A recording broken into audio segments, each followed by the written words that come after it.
Alright, so last time I did a video with no sound. This time I'm gonna make a video with sound. Teach you how to make a nameplate by hand, old school style. So you take your sheet, right? This is silver, and then you cut a piece, which I cut right here, and then I'm gonna make the name Ellison G. This is Ellison, and it's got a G, but they came out too small, so I'm gonna make them a little bigger. So I'm gonna draw them by hand. First, you take your flat hand filer and you file it down to try to make it even.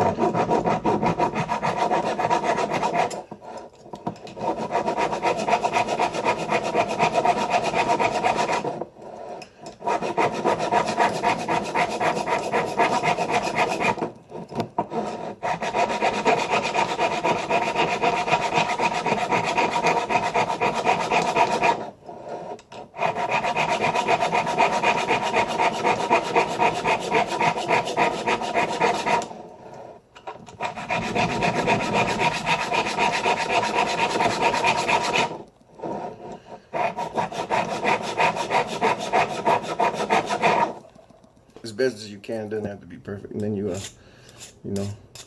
file down the excess on the sides. Oops. On the sides of it.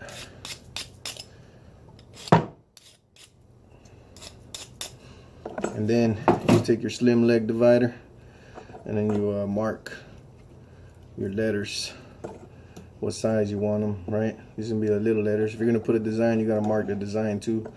So let's say I'm gonna put a little design on there, and I just give myself a little space. Or if you have a Y or a J that's gonna go down, you know what I mean? You gotta mark the space for that little bottom part of the letter. So I'm gonna go ahead and mark it, because I think I'm gonna put a design on the nameplate.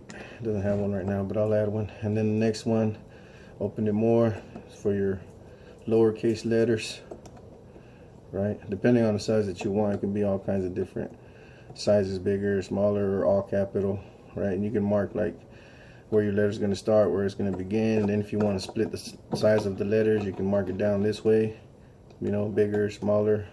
Every individual letter has its own box.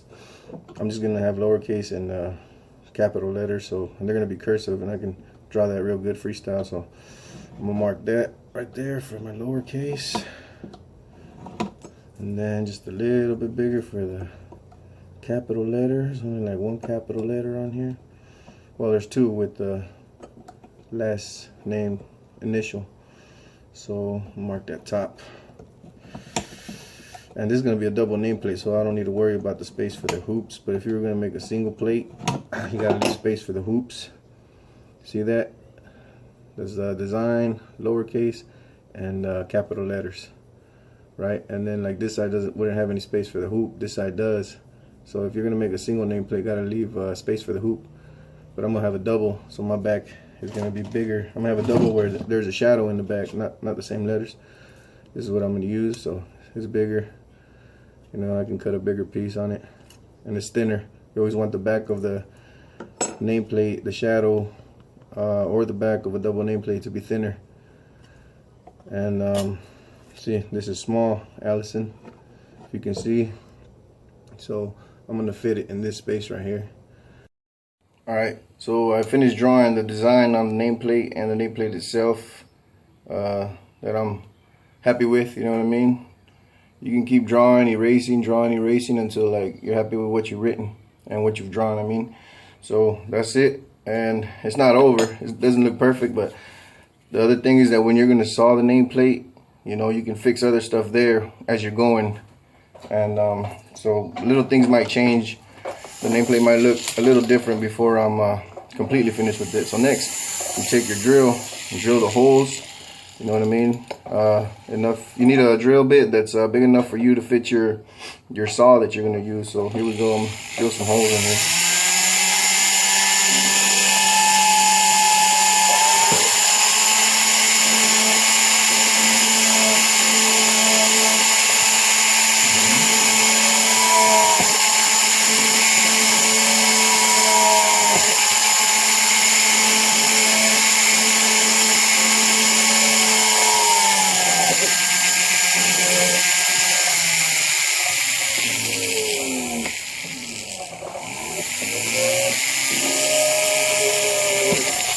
my drill bit's actually moving a lot. So another thing you can do, another trick is, this is what I do.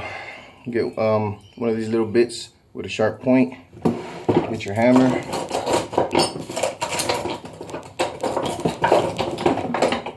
A good hammer. There's an okay one. And put it wherever you feel like you're gonna drill, you know, a good spot, and then just, so your drill bit won't be sliding like it was right now. My drill bit was sliding all over the place. So there's one. Let me hit this one over here so you can see what I mean. Put it there. And then you take your drill bit again and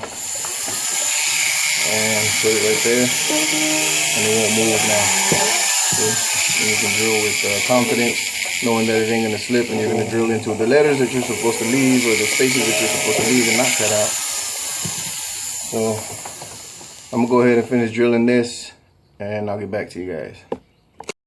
All right, so I drilled all the holes right where I need them. I don't know if you can see that, but there you go. The thing I forgot to mention about when you're drawing is that you need to leave as many connections between the name and the design, or the letters that you're making, like if you would print it out on a computer or anything, so your nameplate is stronger, you know, sturdier. It won't break as easy, and it'll last longer because it'll be tough, you know, with all the connections that it has. This one doesn't need so many, but it looks nice. I think it makes the names look nice when you connect them. And it's gonna, like I said, it's gonna be a double nameplate. It's gonna have a shadow in the back, so that'll be the strength for it. And all there is to do now is start cutting it. You know, so I always start from left to right for some reason. And you can start anywhere you want. And like I said, you can make changes as you go, so it doesn't. You don't have to follow the lines. You can draw it as you go. That's what I do with the saw. I end up drawing the final nameplate, the copy, and it ends up looking a little different than what I drew it. Right, just follow the line. I move my saw and the nameplate at the same time. Some people say that you should just move the nameplate and keep the saw in place, but I mean, I find it easier for me to move both.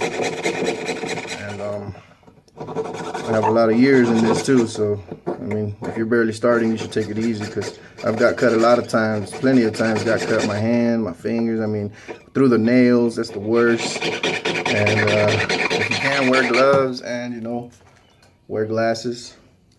Protect your eyes, especially, or else you're not going to have another shot at doing this if something hits you in the eye.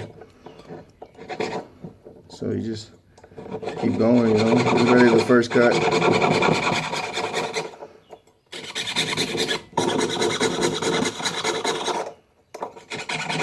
Make sure the teeth are pointing down, of course, on the saw. You know what I mean?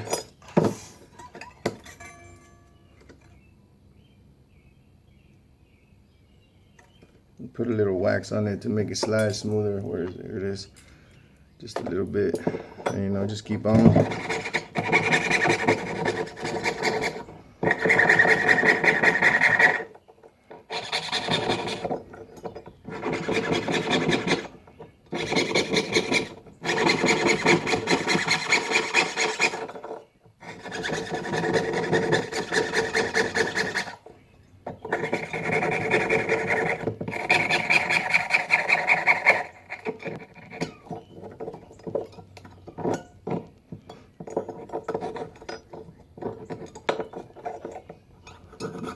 Use the saw however makes you comfortable, you know what I mean? If you're left-handed or whatever, or you're right-handed, and if you really want to be careful, you can use pliers too to hold it. I'm going to show you that right now.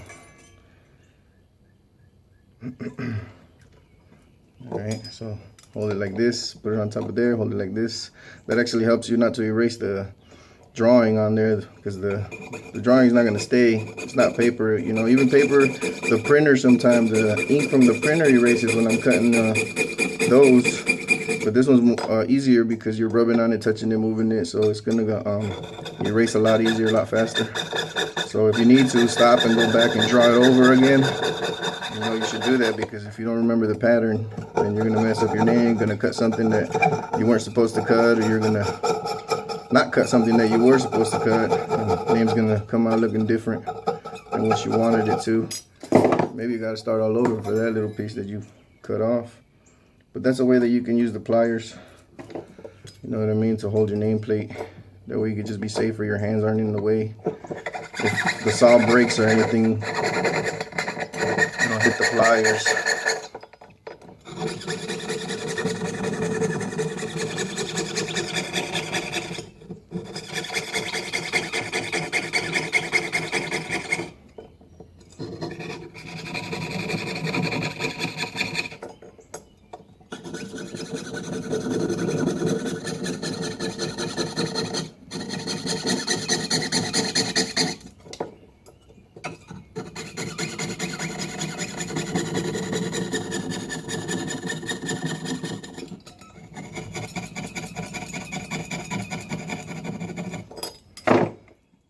You see, and as we go, that's we're gonna be cutting out pieces. That's just a right now, little part, and I'm not gonna bore you guys with the cutting part. So, okay, so the nameplate is done. It's Ellison G, and it's for a little girl for her first communion. But I figured, you know, she's gonna have it for a while, so I made her a little bigger. She's gonna grow up, and you know, it'll still be cool. And like I said, we're gonna make a shadow on the background. It's gonna be a double plate, so you have a thinner piece of silver plate, and all you do is just go around it. You have your name, make sure you have enough space all around the nameplate, and you just go with your pen or marker. This is a Sharpie, go around it, follow it. Doesn't have to be perfect because you're gonna cut around that anyways. Just an idea of what you gotta do. And depending how you want the shadow, there's different ways. You can make it bigger, you can make it all around the letters, so it's just around the letters and the design, or you can make it a little bigger so it stands out more, right? So that's how you do your shadow for your nameplate. And I'm gonna cut it out and we're gonna see what it looks like. Okay, so we traced our pattern on the outside, the nameplate, and made a shadow for it. And this is what it looks like. This is just it hasn't been polished or anything. Ellison is gonna be on top, shadow on the back. I don't know if you can see it real good or not. The light's kind of glaring off it. Real nice. See that? When it's polished and diamond cut and everything, it's gonna be nice. I put the loops on the back so it can hang off the chain. See, the nameplate doesn't need it. So I put it on this. That's all it is. There's your double nameplate, and there's your shadow on the background. Your name, Ellison. It's old school style with no computer, no printing. You freestyle it by hand, draw it out. There are the lines that I used for the design, the little letters and the capital letters. So you can go over it, past it, depending on your drawing and everything. But I hope you guys like this video. I'm gonna show a picture at the end of it finished.